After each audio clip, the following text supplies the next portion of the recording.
est sur le site de Saclay, qui accueille du coup des GAC propulseurs qui va réaliser des essais moteurs, composants et équipements d'aéronefs. On est sur le banc T0, qui est un banc sol de référence M88 avec une spécificité. On a un système de préchauffe qui permet de réchauffer l'air en entrée moteur. Le banc il est décomposé en deux parties. Donc on a la partie hall d'essai qui va accueillir le spécimen. On va avoir l'admission d'air qui va finalement acheminer l'air au niveau du moteur. La partie extraction qui va permettre de rejeter l'air à l'extérieur. Et ensuite, on a la cabine d'essai qui est déportée et qui permet de piloter l'ensemble des systèmes pendant l'essai.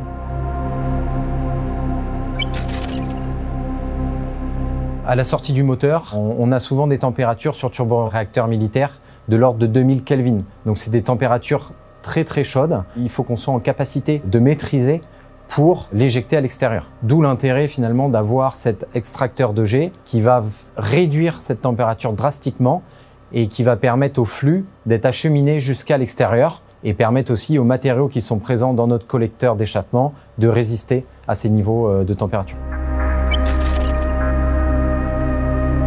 Toutes ces pièces et le moteur doivent subir un certain nombre d'essais avant de pouvoir être mis en vol ou même passer à des essais en vol.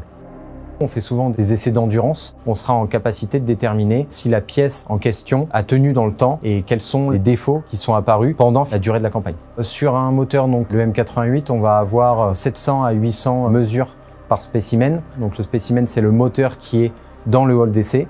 On va avoir tout un tas d'instrumentation, des températures, des pressions, des mesures de débit. Et ce sont toutes ces données et ces mesures qu'on va acquérir pendant l'essai, qu'on va pouvoir dépouiller en direct et ensuite transmettre ces données à l'industriel qui vient faire les essais chez nous.